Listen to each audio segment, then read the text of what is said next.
So what's going on in your world? You're in LA, correct? I am. Okay, yeah. And you're making music, you're interviewing, you're like a tornado. You're out there just lifting things up and getting things going. I know. I don't know why I'm like that. I get very bored with, uh, not doing things. Yeah. And ideas come to me kind of. It's like the muse hits me, and then I've gotten into the habit of just acting on it. That's it. I, I Yeah. I I enjoy it myself. So Yeah. it's so good to hook up with you to talk about this album and the thing that strikes me the most about the Social Anthems Volume 2 is that we're living in a Bob Dylan moment right now. If there was ever a time that we were on the precipice of something that was akin to the 60s and akin to something that was I wouldn't necessarily say a rebuttal, but an artistic construction of a reply to what we're living through, which is quite clowny, especially politically speaking. It's the time for artists to rise up and say, listen, we need to revive this whole voice. I agree with you. That was so beautifully put. Thank you. Yeah.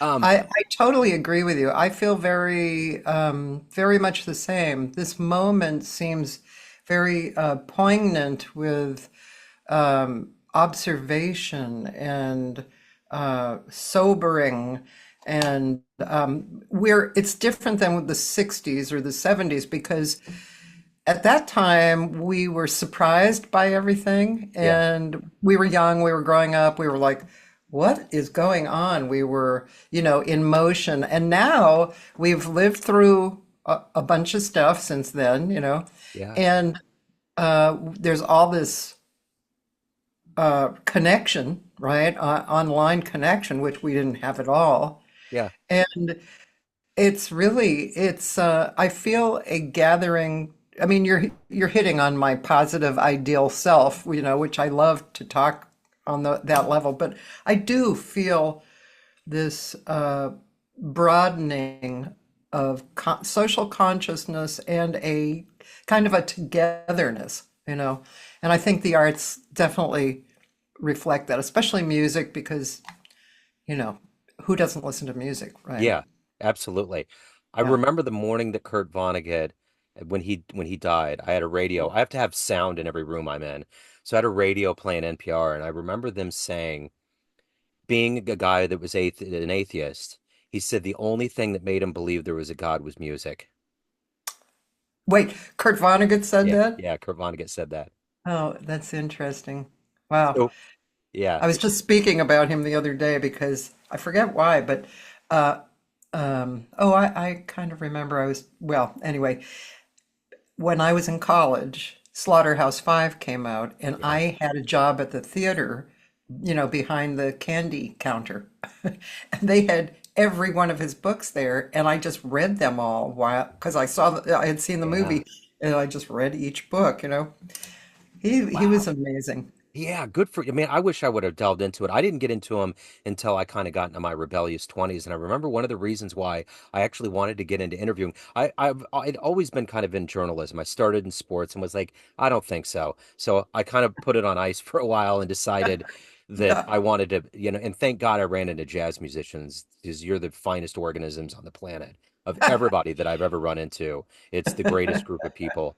So I remember we used to sit around over pots of coffee and cigarettes, and we read this story about how these kids went to Cape Cod and came up with 5 questions for Kurt Vonnegut, and they bought Oh like well. coffee and Pall Malls and went up and they were going to sit down and talk to him. And we thought, how cool would that be for us to do that? Load up, drive to Cape Cod from Kansas City, and just be with the master for however long. And that was always kind of a pipe dream. So I Did think it would. did you know the questions they came up with? We did not. I don't know. We have a lot of musings that are in piles somewhere. We may run into it. It's going to be the Holy Grail if we do, but yeah. I love that. I love that. So I want to know, every time you artistically stitch and create something, no matter what you do, there's something that's revelatory. There's something that you discover about yourself in the process that maybe you didn't know before.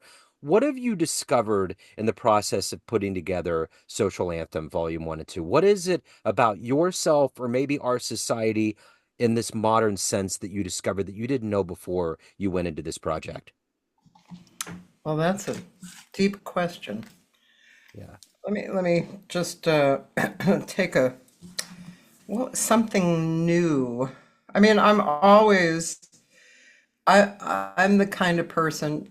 Um, I started understanding that everything that was in my observation was a lesson when I was very young, actually. And because it was a way to give a reason to the insanity that was around me. Yeah. Also, I started noticing that my lessons came in threes. Um, I mean, from relationships to everything. You know, I would date the same kind of guy. It was almost like I was redating the same guy, except he was always a little better. Yeah. So I just took that as it was a reflection of myself, and I was getting better, you know? Yeah. So um, I don't know if that applies to this particular project, but first of all, well, I started this project a long time ago. Actually, the music part I had done around the same time as Volume One. So I picked the songs uh, around the same period for both recordings. Had different musicians. That this one sat on the shelf for a little bit because in between, I came up with different project ideas, and put out different things. But then I got back to this, and I had, well, I have a cohort, which is John Leftwich. He's a bass player and he's an engineer. He owns a studio and he's an MD.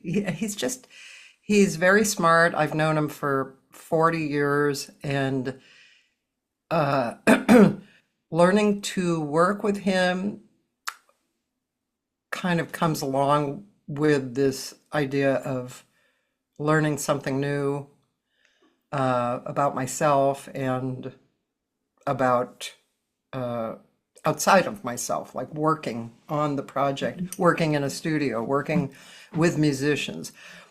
His taste is really impeccable. It's kind of a balance for me of letting go and stepping in. I think that's always a huge growth, no matter where you are in life, right? Yeah. Where is that balance? And it kind of ebbs and flows as you grow older. It's just there's a different, today is going to be different than yesterday, and tomorrow's going to be different than today. So those kind of lessons, um, definitely, those are personal lessons. Um, am I getting to what you Yeah. really asked? Yeah, absolutely you are. Yeah, yeah. You're talking Okay. about the evolution and all of that. But I kind of want to take a step back here. You're obviously prolific in what you do. What is ultimately and inspiration has is the precursor to creating something. What is ultimately kind of your timeline and how do you operate on inspiration? Are you an existentialist? Are you premeditated in a way that people don't realize? How does all of this work for you to say, I want to talk to this person or I want to create this? Because if you're creating social anthems, you're obviously very swayed and motivated by being alive on this planet. And how does that work for you?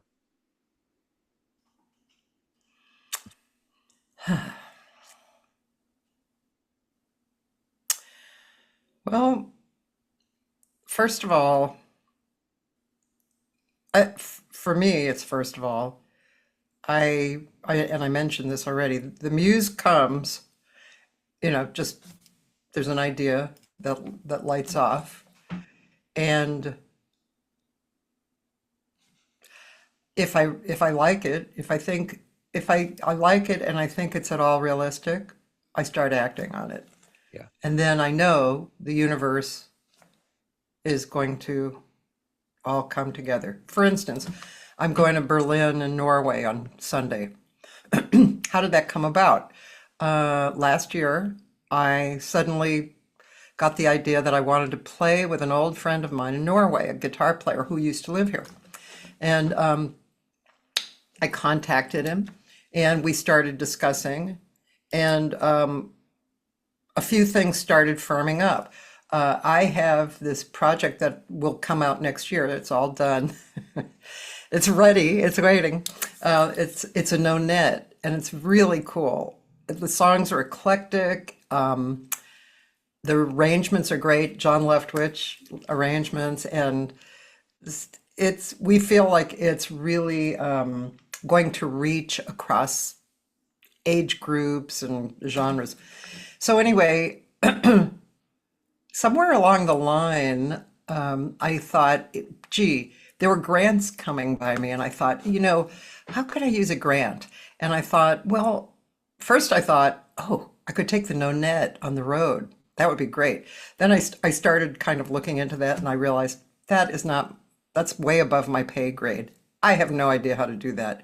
But what I could do is take John on the road, and we could go to universities or community orchestras and introduce this music and have them play it. That would be great. It would be great for them and, easy for us and good. And then this Norway trip started becoming that. It started, so what happened was my friend who teaches at the school said the school is interested in having the charts and having the students play the charts. So this is going to be my first reach into that area. And then my friend said, yeah, I can get us some gigs. He happened to come to LA for the first time in 20 years. I set up a little gig and I was reminded, oh, yeah, this is why I've always loved Wayne. He's such a great player, Yeah, because you never lose that relationship. sure. So then I thought, well, I can't just go to Europe and not do something else. That's really silly. So I kind of put out my feelers. Where should I go? Should I go to Austria? Should I go to Prague? Should I go to Berlin? I've been to Austria. I lived there for a little bit. And things started firming up, and I decided to go to Berlin. I have an acquaintance there, a drummer. Well, I have a friend also, but I have an acquaintance there who's created a jazz festival all that week.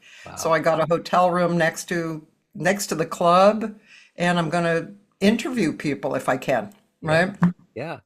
So that's an example of how I work. Like I'll get an idea that's interesting and intriguing, and I'll decide to do it Yeah.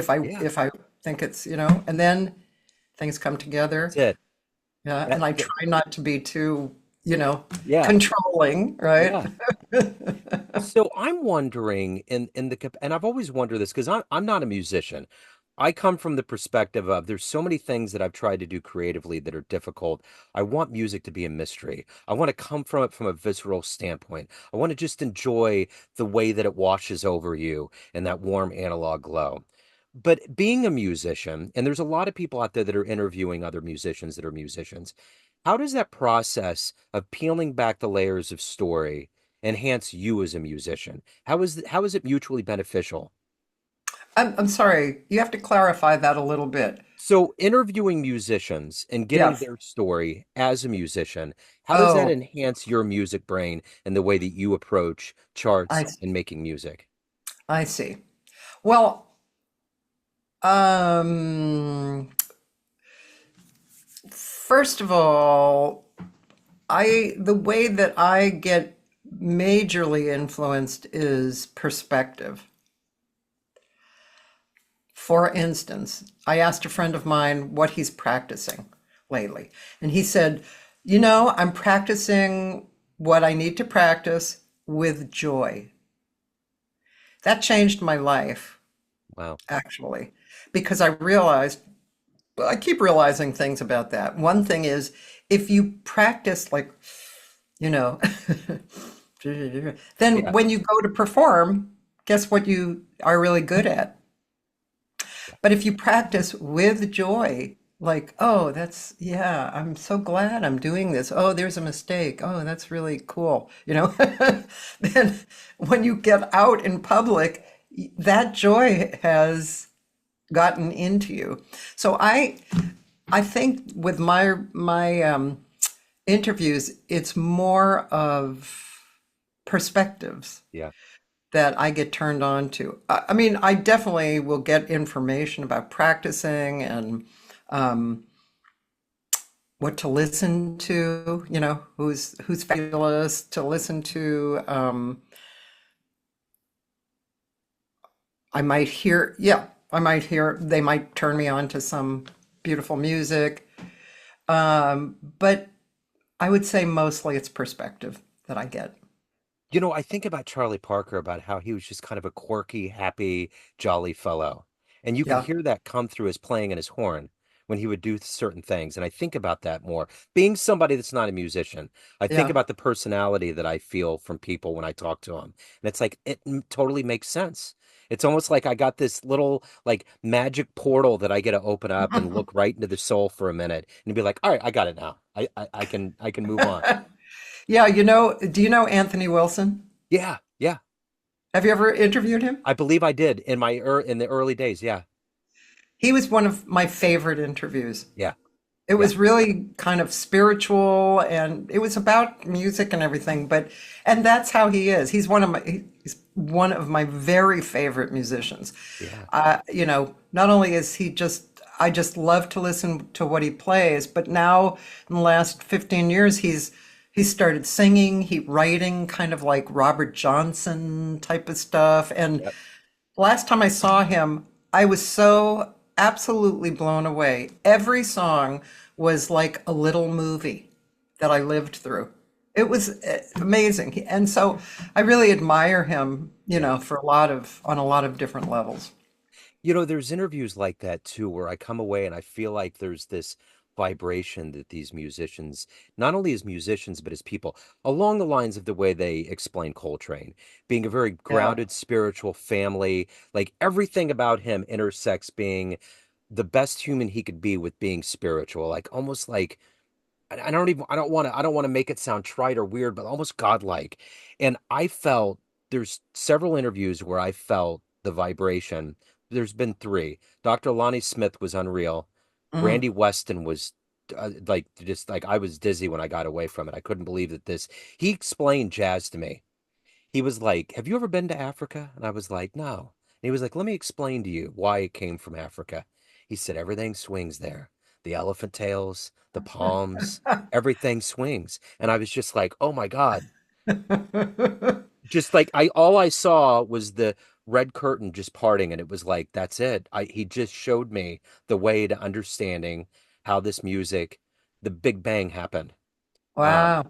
but David Amram was transformative as well.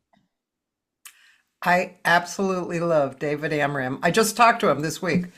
He's amazing. He's 93. He's going to be Uh, 94 soon. And he's so alive and kind and wise. And actually, I was looking at a super old film on bebop, like The Lofts, yeah. really old. And all of a sudden, he popped up in the interview.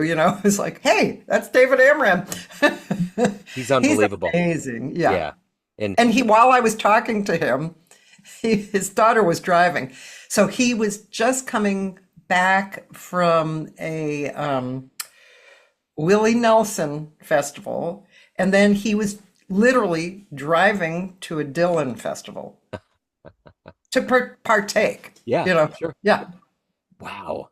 It's crazy. I remember when I was interviewing him in my old house, I was in the attic and a stealth bomber flew over. And I was like, wow, this is the moment that should happen. It was just a metaphor of just like this beautiful thing that's just a little bit mysterious, but so full of just wonder. And that's what he is. He's just magnificent. Magnificent. There's one little story that he told me that I guess I'm not going to forget it ever. He went to see Charlie Parker. Yeah. He was young and he just went, to whatever club it was in New York. While they were sitting there, Charlie Mingus came by and Parker said, you should use this guy. He was playing French horn at the time, right? I said, you should use this guy, on your next tour. And Mingus said, oh, I'm going to Europe, this month. You want to come? And Wow. that was, many musicians told me that they just were doing their thing. Yeah. They weren't sitting at home. They went out and Yes. they were in the environment, and somebody saw, like, like Mingus. Oh, you want to? That's Yeah, it. I, yeah, I I asked Chuck Israels at one point, I said, did you guys understand the vortex of creativity, the template of an era of jazz that you were creating that was so magical that we can't get away from? And he was like, we had no idea. We were literally, it's almost kind of the eye of the storm. When you're in that and you're yeah, creating, you don't see everything that's happening around you. You're in the peanut butter jar and you can't see the label. You just literally just you just feel it in a way that's just natural. And that's all these guys were doing, I think. yeah. I agree. I totally agree. Well, I mean, they always say we're making history right now. Yeah, yeah, Yeah, absolutely. we're not thinking about making history. We are making history. That's it. It's active. Yeah, So yeah. speaking of that, what are you ultimately hoping the listener gets from Social Anthem, from these anthems, volume one and two? What are you hoping they get from this? I want to touch people's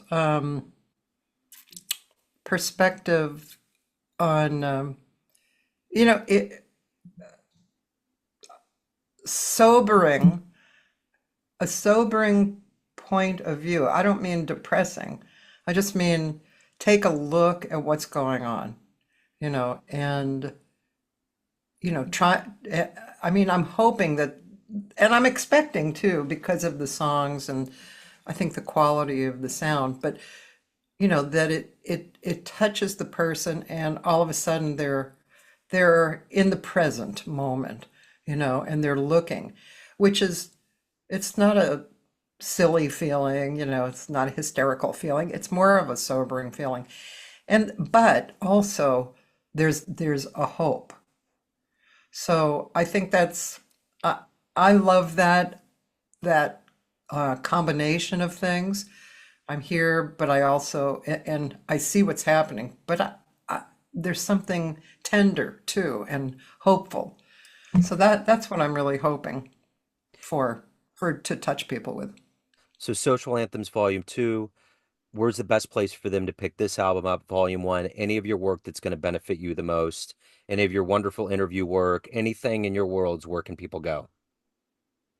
Well, I think that Bandcamp is probably the best. Yeah. I don't think I'm the kind of artist that will benefit hugely from iTunes, Apple Music, all that stuff. I mean, if that's where you're connected, that's fine. Spotify, of course, we know, pays, this much. Yep.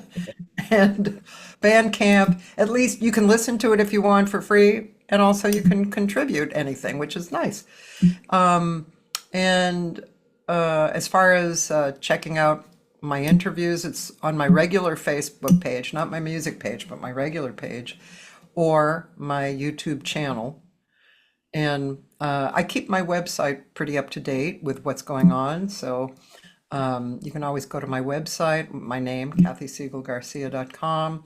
I'm, I'm not super busy on Instagram, but I try and get there. Yeah. And so, yeah. I love it. Speaking of things happening in threes, I think this is our third interview, so it's always a delight to catch up with you. And I'm really glad this time around we got to kind of get into the meat and marrow of the interviews because you do so well at it. And I know that it just feels like a fuel rod for you. It's such a good thing and it brings so much joy. Thank you. Well, I know you know what you're talking about because you're the interviewer. I love it. Yeah, I absolutely love it. And again, I just want to reiterate that I've spent a little over half a century on this planet, and I've run into every kind of human being that's out there. And I really genuinely believe that jazz humans, jazz professionals are some of the finest people. And it goes right to the top of the echelon with David Amram. When you experience the pure, the purity, the artistic love that comes out of a human like that, it's when you mention it, it moves me to tears when I think about him. Like literally, there's like a sheen that goes over my eyeball because it's just like you can't believe that this human exists on this planet and all of the things that we see and stories and everything. It's like it actually exists. It gives you hope as we go into this election this year that there is good and the karmic value of the planet's going to balance itself out one way or another. I totally agree. Again, you've said that so beautifully. And one thing that I did realize over this, I'm almost at 600, by the way, of people I've interviewed. Yeah. So, one thing, I mean, some people might say it's a duh moment, but one thing I have realized over my interviews is that we musicians, especially jazz, balance out the planet. If we didn't exist, it'd just be a speck of dirt in space. Uh-huh. We really balance it out. We inject life into it. We release your pain, you know? Certainly. Yeah. So it's it's unbelievable. I think in another universe, artists would be actually supported to reflect what's going on in mankind, so Absolutely. that a government could actually, wow, that government could support that, Yeah. and help humans. Yeah. Well, that's the thing I always find so wonderful about Canadian artists is the government actually gives them grants and actively supports. And when you have a government that says, "Yeah, we believe in the arts," but they actually do something about it, there's so much that's wondrous about that. I always love that.